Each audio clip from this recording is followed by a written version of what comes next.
আমাৰ যেতিয়া মাইণ্ডত বিভিন্ন ধৰণৰ ভাৱ চিন্তা আহি থাকে তেতিয়া আমাৰ ভিতৰতে দুজন মানুহ সোমাই আছে।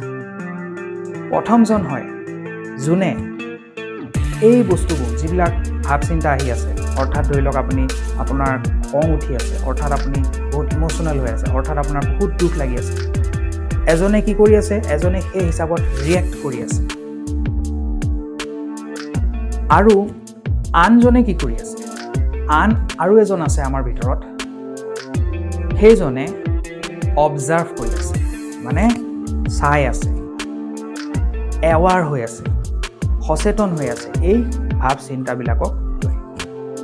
গতিকে আমি সেই প্ৰথমজন নহয় যোনে ৰিয়েক্ট কৰি আছে প্ৰত্যেকটা ইম'চনক, আমি সেই 2 নম্বৰজন যিজন এৱাৰ হৈ আছে, যোনে গম পাই আছে যে এইবোৰ ঘটি আছে, মাইণ্ডত এই ষ্টেটবোৰ আহি আছে, কিন্তু তেওঁ জাষ্ট অবজাৰ্ভহে কৰি আছে, চাইহে আছে, সচেতনমূলক হৈ চাইহে আছে।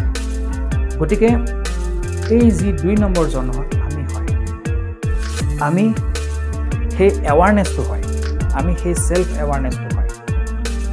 গতিকে এই ছেল্ফ এৱাৰনেছ যিটো আমি এৱাৰ হৈ আছোঁ আমাৰ ভাৱ চিন্তাৰ প্ৰতি, আমাৰ যিবিলাক ইম'চনৰ প্ৰতি, আৰু আমি সেই বস্তুখিনি যিখিনি আমি লক্ষ্য কৰি আছোঁ, আমি চাই আছোঁ, তাকে কোৱা হয় মাইণ্ডফুলনেছ বা ছেল্ফ এৱাৰনেছ।